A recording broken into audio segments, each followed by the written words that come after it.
وتشرحي لنا تاريخ الصف الثاني الإعدادي والصف السادس الابتدائي.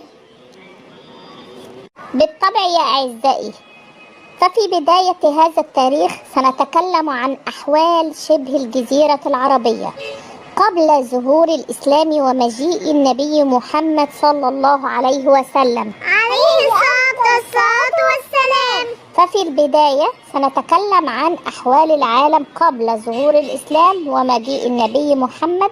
فقبل مجيء النبي محمد صلى الله عليه وسلم، اللهم صل وسلم عليه، كان العالم يعم فيه الظلم والفساد بين جميع الأجناس في كل مجالات الحياة السياسية والاقتصادية والاجتماعية.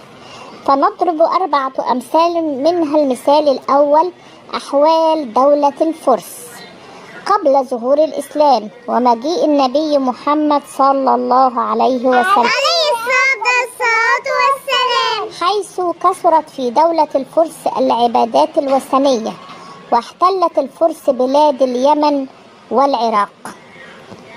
أما المثال الثاني أحوال دولة الروم أيضا قبل ظهور الإسلام ومجيء النبي محمد صلى الله عليه وسلم عليه أفضل الصلاة والسلام. اعترفت دولة الروم بالمسيحية واعتبرته دينا رسميا للبلاد، واحتلت مصر وبلاد الشام. أما المثال الثالث أحوال دولة الهند قبل ظهور الإسلام أيضا ومجيء النبي محمد صلى الله عليه وسلم عليه أفضل الصلاة والسلام. كثرت فيها العبادات، فكانت بها ديانات أخرى ويقدسون البقر والزواحف وغيرها، وبها العديد من العبادات. أما المثال الأهم لنا هو أحوال شبه الجزيرة العربية قبل ظهور الإسلام ومجيء حبيبنا محمد صلى الله عليه وسلم عليه أفضل الصلاة والسلام. ظهرت فيها حضارات قديمة، وظهرت فيها ممالك ودول، ظهرت فيها أيضا مدن في الغرب. فالحضارات القديمة مثل حضارة، هل تنتبهون معي لما أقول؟ نعم يا أمي. نعيد ونكرر ونقول حضارة قوم عاد، حضارة قوم ثمود.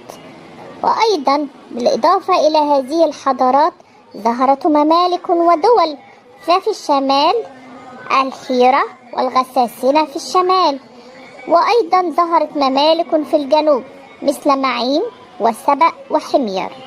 أما المدن التي ظهرت، أشهر مدينة كانت مكة، ويثرب في الغرب، ويثرب الآن هي المدينة المنورة حاليا.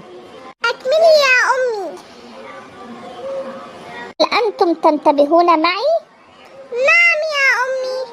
قد اختلفت أحوال الحياة في شبه الجزيرة العربية من جميع النواحي. الآن نبدأ أحوال شبه الجزيرة العربية قبل ظهور الإسلام. بدأنا في أحوال العالم، ندخل في شبه الجزيرة العربية، وهذا ما يعنينا. اختلفت أحوال الحياة في شبه الجزيرة العربية من جميع النواحي. فعلى سبيل المثال، وأولا الحياة الدينية، كانت شبه الجزيرة العربية مهدا لكثير من الأنبياء، ومنهم هود عليه السلام، وصالح عليه السلام، وشعيب عليه السلام، وإبراهيم وإسماعيل عليهما السلام. لذا عرف أهل مكة ومن حولها التوحيد والإيمان بالله، وتعددت الديانات والعبادات في شبه الجزيرة العربية. فهناك تساؤل يجب أن يدور في أذهاننا: ما هي الديانات والعبادات التي تعددت في شبه الجزيرة العربية؟ ما هي هذه العبادات يا أمي؟ على سبيل المثال المذهب الحنفي، وهو عبادة الله الواحد الأحد لا شريك له، وهو دين سيدنا إبراهيم عليه السلام الذي بعثه الله ليكمله ويبلغه لقومه. وبقي القليل على هذه العبادة بعد انتشار عبادة الأصنام. ما هي عبادة الأصنام تلك يا أمي؟ عبادة الأصنام عرفوها مع مرور الزمن، واتخذت كل قبيلة صنم، فهو تمثال يقام أو يقومه الشخص أو ينحته ثم يقوم بعبادته. ندخل إلى الديانة التي كانت موجودة في شبه الجزيرة العربية، الديانة اليهودية، وهو دين سيدنا موسى عليه السلام. وانتشرت اليهودية في أجزاء قليلة من شبه الجزيرة العربية. أما الديانة الأخرى المسيحية والديانة الرابعة وهي دين سيدنا عيسى عليه السلام، وانتشرت المسيحية في أجزاء قليلة من شبه الجزيرة العربية، أي أنه انتشرت الديانتين المسيحية واليهودية في أجزاء قليلة جدا من شبه الجزيرة العربية. نتكلم الآن ثانيا عن الحياة السياسية أو النظام السياسي الذي كان موجود في شبه الجزيرة العربية.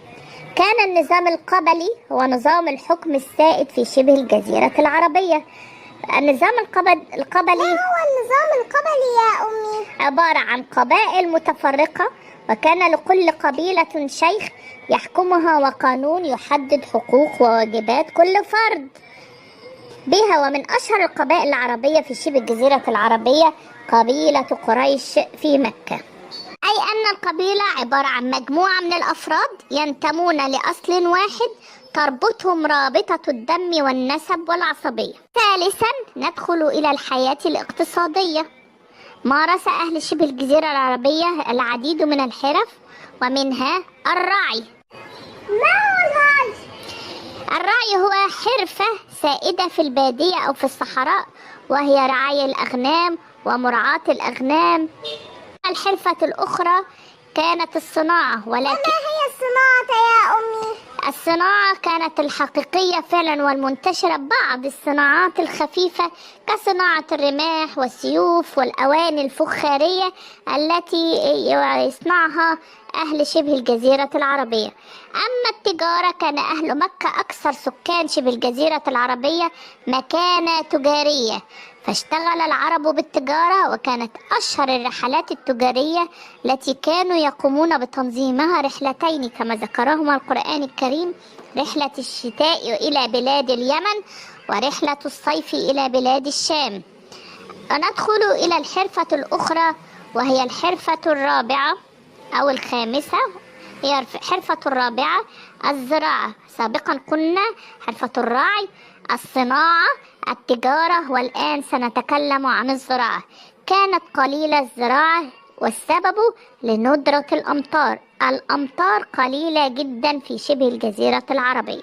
إذن كان من الصعب قيام دولة موحدة في شبه الجزيرة العربية قبل الإسلام. لماذا؟ لأن النظام السياسي والحياة السياسية في شبه الجزيرة العربية قبل الإسلام كان يسود فيها النظام القبلي، وهو عبارة عن قبائل متفرقة كما قلنا من قبل، ولكل قبيلة شيخ يحكمها وقانون يحدد حقوق وواجبات كل فرد بها. رابعا ندخل على الحياة الثقافية. اشتهر العرب بالبلاغة وحب الشعر والخطابة، ومن أشهر الشعراء العرب النابغة الزبياني، لدرجة أن الأسواق عند العرب كانت ميدانا لتنافس الشعراء والخطباء، وليست للتجارة. كرر، ليست للتجارة فقط. أعطيني أمثلة لتلك الأسواق. مثلا سوق عكاظ، سوق ذي المجاز. ندخل خامسا إلى الحياة الاجتماعية.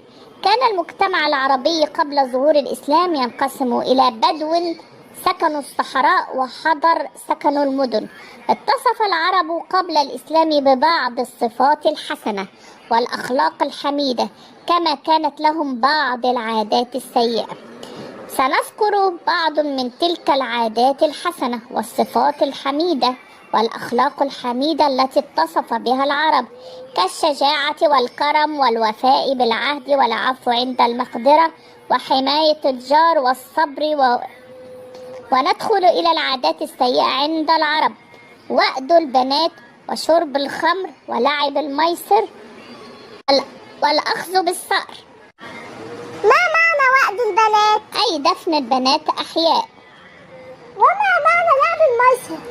أي لعب القمار، والقمار هو اللعب بالأموال، إلا أنه تمتعت بعض النساء بمكانة عالية في المجتمع العربي حتى قبل ظهور الإسلام، مثل السيدة خديجة.